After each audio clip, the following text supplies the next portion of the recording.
They are deep within the well. Their hands only might be seen, with measured gesticulations to tell the visions and the dreams they see below. Watch them carefully to glean a hint of what the sunken people know.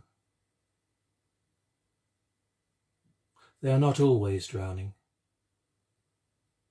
Sometimes the underwater creatures throw a bubble of air for them to gulp, downing it like claret wine. Still, with the water's surface crowning all, it takes some will to stay so submersed, and for so long I swear they've gills. But when you hear their signs translated into song, bringing intimations from the deep and the earth's slow heart, and from the throng of fires, fractures, and the buried heap of those who never wilt, you'd understand why. They never rise, never sleep, never, though their feet are sinking through the silt. And soon, but their fingertips will remain. And through the halls the quiet lilting song will play of those who fell deep, heart first, into the well.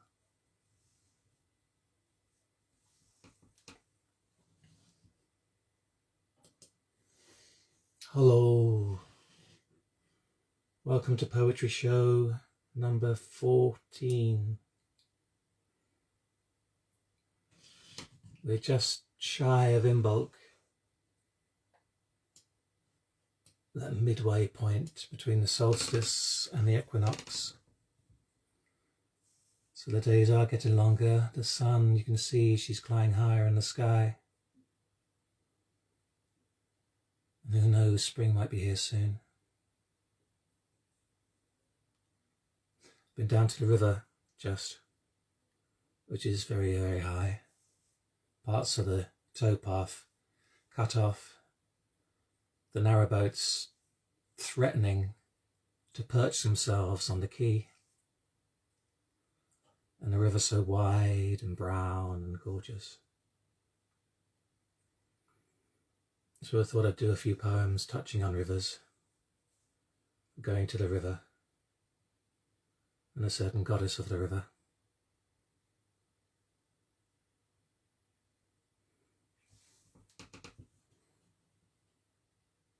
This one's fairly recent, just a few months old. Going to the river. Can I speak with you of going to the river? Can you speak with me? There's a break in the earth where the water runs through. You hold my belt as I lean over, hinged by toes, weight in my chest. Pull me back when you get nervous.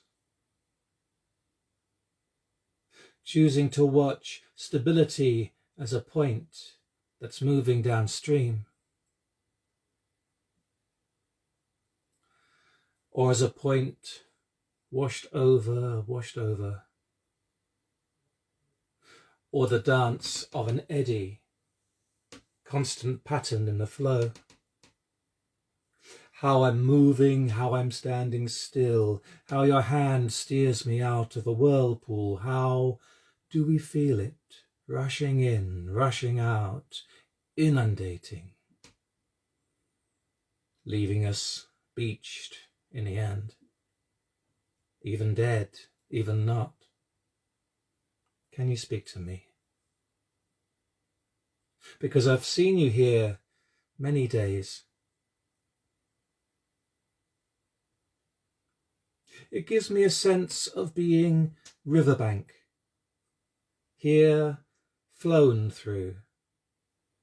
All the hurt passes through, still here.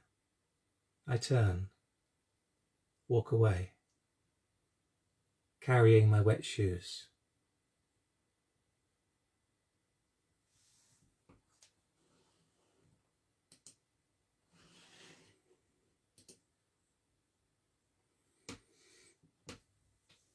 Oshun. River, can I ask, how can I rate such a love from you? How might I deserve? You take my manhood, make a woman of me, take my womanhood, make me man. Take my many bright feathers, leave me vulture, leave me dusty grey, wash me. River, can I ask, I saw you dance, lither than a flame, yellow flame. Saw you ask a question. I would like to be the answer. River, might I answer?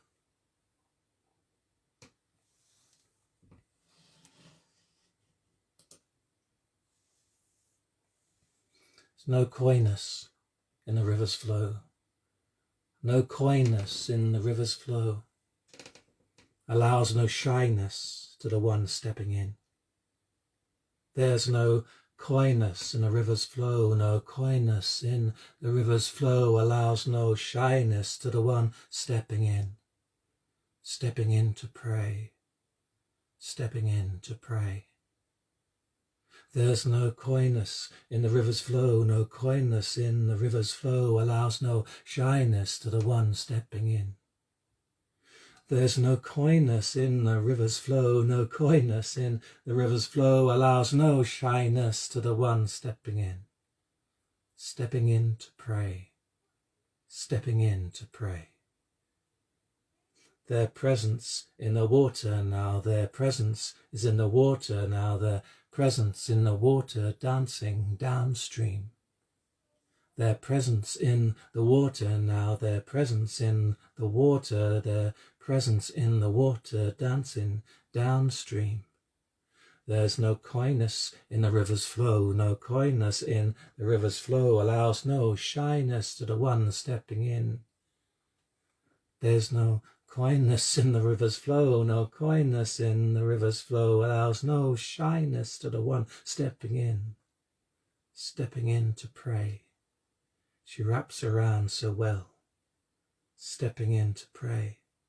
She wraps around so well. Their presence in the water, their presence in the water, dancing downstream, forevermore. In her hands.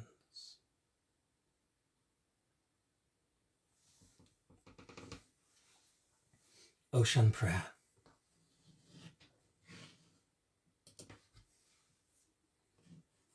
How are you? How are you doing? It's the nature of my gadgets and the gizmos that I can't necessarily tell if you're watching. How many people are watching? If I'm lucky, I can. If I'm lucky, I can see a message from you. If you want to type a message, say hello. Always wonderful to know you're there. So, from the rivers to the ocean, another very watery poem. Hello, Saz. Hello, thank you.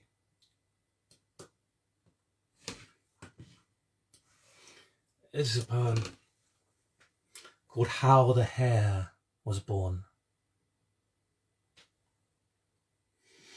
He said, one night, two oceans fell in love, and left they each the beds and shores they kept, to rove beneath the moon away from strands, and would into each other's waves have leapt. But something stilled them each before the depth of elemental love might be explored. How high, together joined, would be their crest, how deep their seas, how fearsome be their storms and currents flown together, pushing all aside, unbending now, and won't the tides, to help a heaving moon, overleap the brim, crash to where the lonely one resides, the king of skies, to drench his lilac knees, drown the lord of mountains, but leave the feet of coral beds of weed and tardy whales keeling in the heavens' unwatered heat? Or would not the waves deep encounter waves' height and still them both? Cold currents killed by worm and fish or shell, in tepid waters forced to die or dwell, then feed upon the harm. And more, the waters flown of each into another, rolling hard together on an unrelenting beach, how would they keep the certainty of which one was which? On whom would moon reflect this night, and who would take the shrouded sailors' bones, and who would house the dragons, wet the children's shoes, and how would they know just whose wet was who? And with their darkest locker opened wide, still have the trust to see their lover true. And so, as if to separate moons, they flowed apart, unrippled fingers, unslapped thighs, but not before a tide of deepest swells had given birth into the lonely skies. The fairest, highest, leaping, running sun had ever shone in bouncing dolphins' eyes, as made the starlight wink for shame, and gave the moon a name to sigh at night.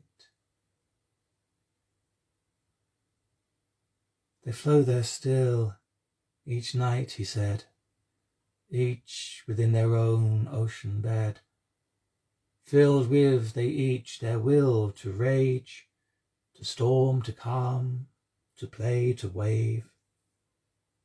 At times with time enough to hear the tales that wandering shells had time to tell, to see reflections on the moon, to listen to the seabirds' tune, to dance with merfolk from afar, to dream of ripples on the stars, and see them both, their boy, running, leaping over waves of his own making. How the Hare was born.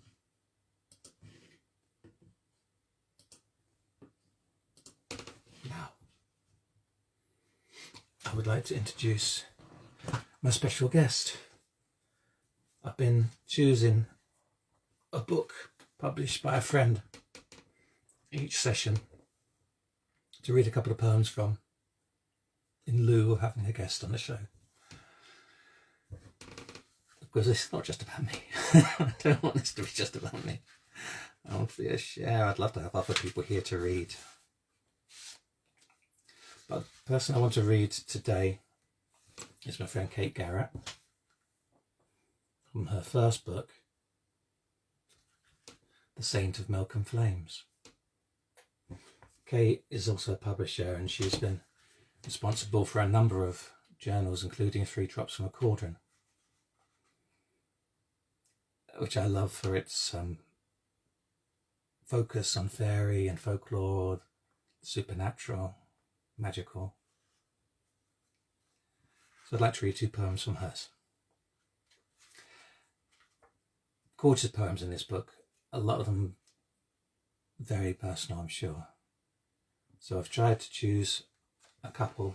Well, this one I'm sure is also personal, but it has a sense of defiance to it as well. And it's a poem called My Mother Sits in Judgment of a Nymph, a Saint, and Me. We hear her label each of us a slut from her perch, high and unbalanced on her pedestal, stacked with years of rut. Each stone carved with her insults, his betrayals, with the names of those they crushed. Rubble of trust reshaped into slabs for her to build this weary kingdom. She sits on her plinth, insisting we are nothing but bitches, liars. She can't own mistakes. They're stones in her gut. She resents how we wear ours like art, striding in style. Spiked collars protect our truth. Thick-soled boots smooth the world when we run over the cracks.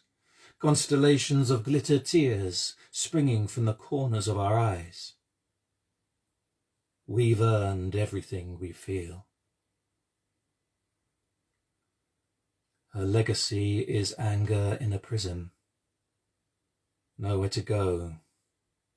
Reflected, refracted, snapshots of it embroidered on my liver, stitches loosened over time by gallons of wine.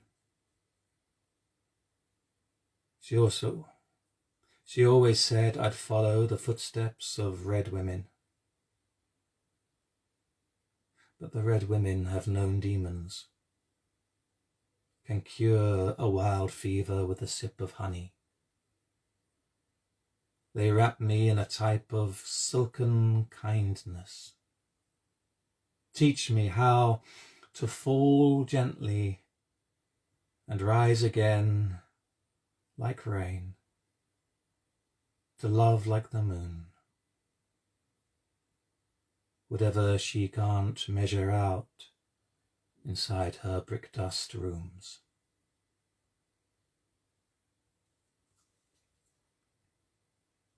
My Mother Sits in Judgment of a Nymph, a Saint, and Me, by Kate Garrett. And the second one from her book is the final one in the collection, called Granny Woman.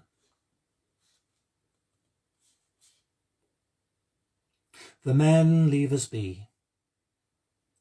At times like this, they take themselves out to the porch with pipes and tin cups. Everyone trusts the Granny Woman. She knows best. Walks for miles when there's a baby coming, brings her bag along. The bottles of green-swelling whiskey, fat leaves smooth and big in her hand, and big as her hand, rolled into jars, rattle next to mud bases for the pulses.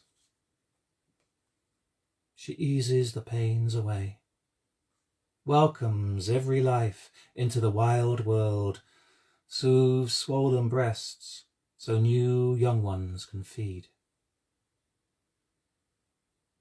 Now and then, she brews up roots and stems for some silly girl with a problem. I'd say the men on the porch never know much about that. Some must believe they're lucky. They never say anyhow. They don't see what we see, the other side of the Granny Woman. When she doesn't bring joy, calm, and a blessing, when she carries pain in her bag, cramps, red blood, and a flat relief.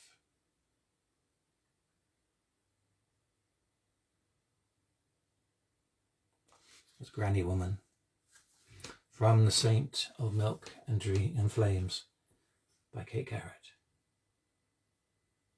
that is definitely still available from Rhythm and Bones Press. I'll put the details on it in the comments in a bit. Thank you, Kate, for those. So,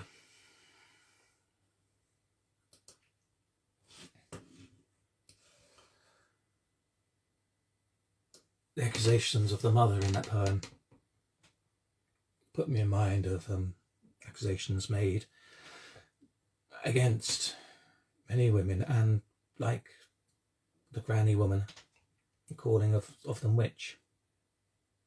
And it's thought, by some at least, that many of the accusations of witchcraft might well have been spurred by the guilt felt by the strictly religious Puritans,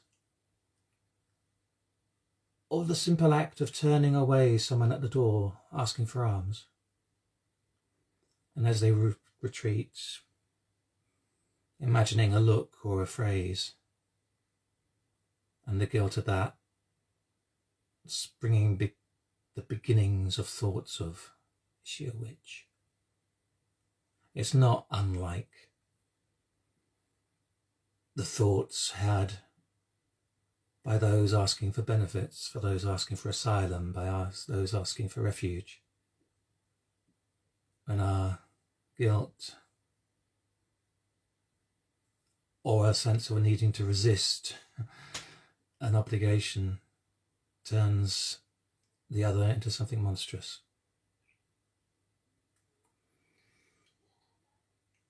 And it's along those lines that this next poem is written, called Witch. If I were a witch, I'd make a spell for you to speak as a witness against me. I'd bring you your fear, the glancing out of doors as I retreat, empty-palmed, from an asking of alms. I, an ancient, I alone, I living out of doors, along the other owners' hedges. I would hear you sing in a private pew beyond the heavy church portal, of your skin getting thinner, of tired birds in the corner, of his cold smile making you a sinner, your child dunked in the ice water, another in the purgatory blaze of your womb. I would see you, wild in the eyes, split nails, slice at the laces, the stays, scratch at the hard faces, set fire to the house, roar up and down the hall. Or with a soft word, turn your master out of doors unattired. No one knows another's sorrow till they're woman. I would watch you dance amongst fragility of a moon, as I have been known to do in my loneliness, asking her for food, being given only soft light to hide a noose by, rabbit stew tonight, by my own skill, skinning as my own sight acquired.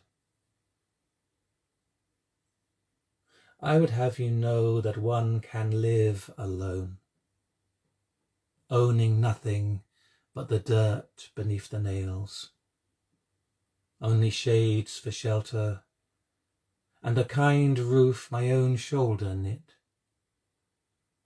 And one can die so too, as well as in a bed with the curtains that the master's other servant drew.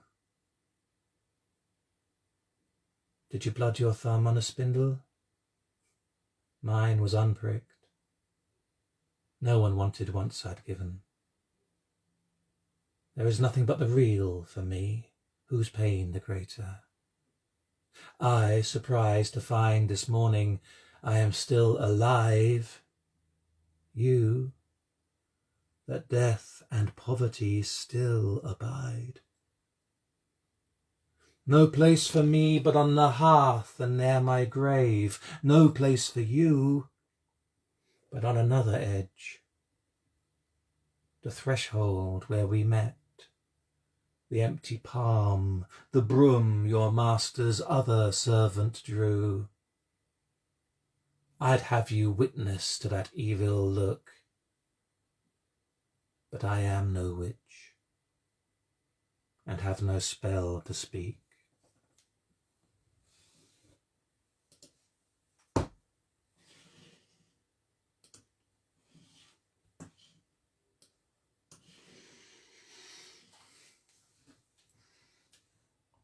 Still with the theme of accusations of witchcraft, the witch trials. I feel this one. A stay of execution.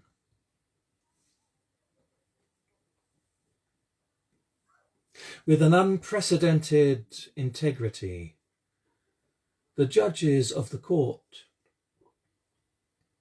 stepped from their high benches, removed hats and shoes, climbed over the faggots of wood. One called for the captain's sword, as another pulled rope from the loops. Between them, they loosened the bind from her red wrists. One covered her shoulders. They passed her down to the crowd. The stake was useful for balance. There was just room enough for them all. They stood, facing the assembled, spoke her pardon and other words. Their burning was swift and sincere.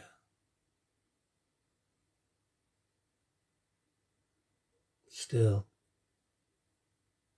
it was some time before their fat, melted, could be removed from the walls of the square.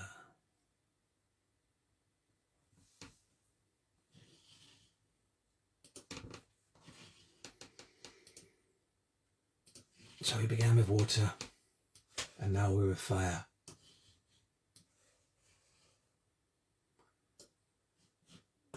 It's around this time that it's thought that Imbolc is celebrated, the midpoint between the solstice of midwinter and the equinox of the Esther. And I think for many it's a time for talking to the goddess bride.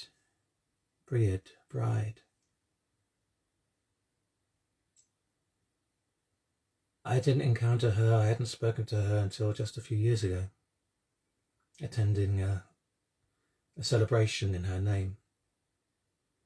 And we were asked to make a prayer to her, to encase it in the snow that was still on the ground then.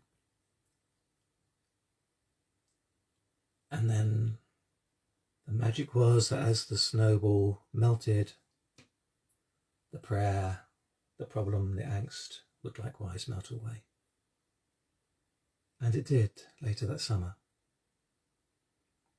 So I wrote this poem for Bride as a tribute and a thank you. It's called 3 Fires.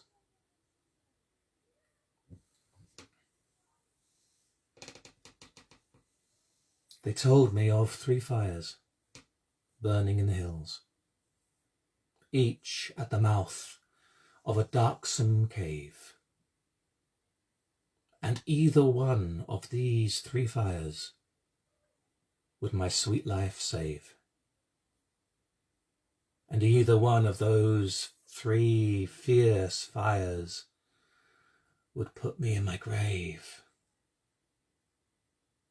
I thought I lacked the strength to climb the shaggy heights, but still the road was keen and kind.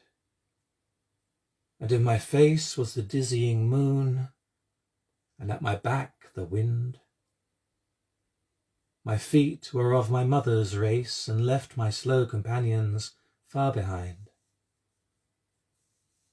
And came I to the first of those 3 fires fierce, where to and from the cavern there came such cries upon the air of hurt from fearsome wounds and pain, and a woman dressed in bloody hands, she asked of me my name. And came I to another of those fires bright, before its cave from whence there flared such a clash of metals as of war and strife. There stood a woman, wild-haired, sweat-stained, and hammer in her hand, and fiercely stared.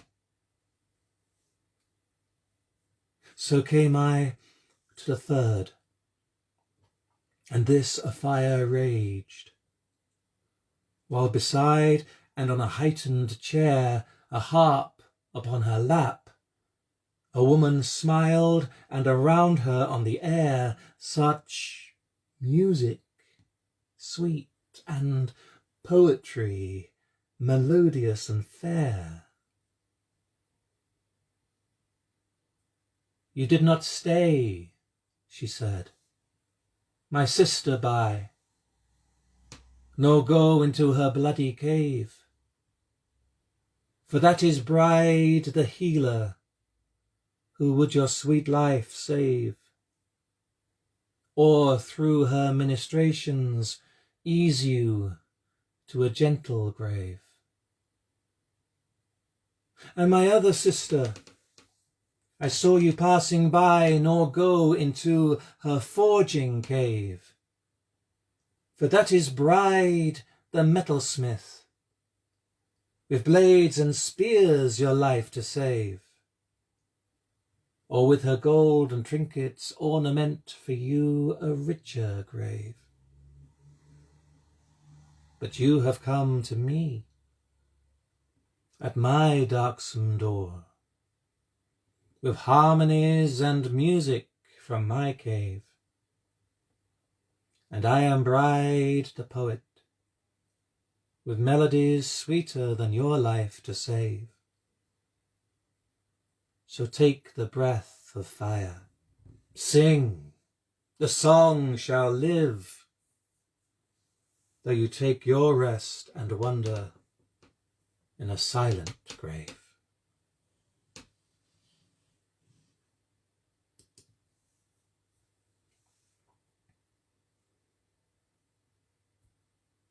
And this sometime later, another one for her, just called For Bride. That night, she was a clear and shining flame in the forest, worked with hammer and forge. She beat a circle among seer voices, stars in the leaves still green on the new buds. No one felt the cold, fed by cakes she shared, and linked now each by bracelets of warm gold. And here we saw the hailstone melt and move. Here we danced till the birch bark caught the dawn. Bride by then had danced away, out of dark, into hearts, working with hammer and forge.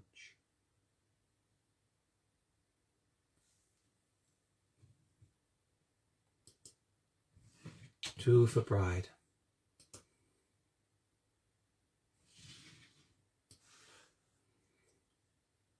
Just one more to offer you before we're done. Thank you very much for listening. I hope you've enjoyed. Began with water and we'll go back to water. I found out today that there's a sacred well not so far from where I live. A short car ride maybe. a friend posted about it earlier, and thank her for that. I very much want to visit. Wells, of course, are miraculous in many ways. Water emerging from the ground, almost as if it's out of stone, out of earth, with no knowing until more modern times how it happened, how it occurred, why it occurred. And so the wells were treated as sacred places, dedicated to goddesses, dedicated to nature spirits, and then in more recent times dedicated to saints. And in recent times as well, dressed and decorated, kept clear to make sure to ask that the water carry on flowing.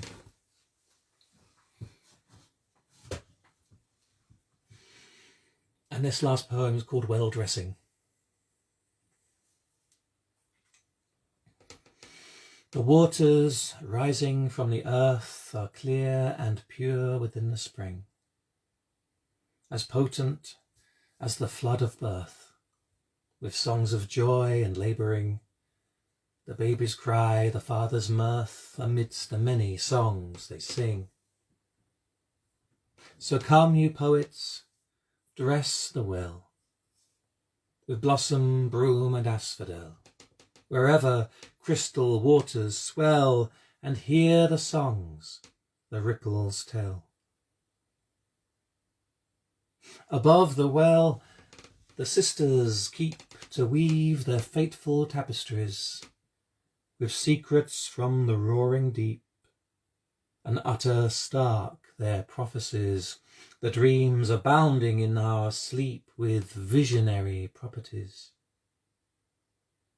So come, you poets, dress the well, with blossom, broom and asphodel, wherever crystal waters swell, and hear the songs the ripples tell. Steeped within the water clear, the hearts of poets deep abide the whispers of the well, to hear and pour it then from out their side, whilst all the goddesses hold dear, with humility they make their pride. So come, you poets, dress the well, with blossom, broom and asphodel, wherever crystal waters swell, and hear the songs the ripples tell. The waters rising from the earth of poets, from their labouring, are songs of sorrow, joy and mirth, that from another haven spring, that she, the bringer of all birth, bestows from underneath her wing. So poets, come and dress yourselves with blossom, broom and asphodel, whenever crystal waters swell. You too, the clear and sacred well.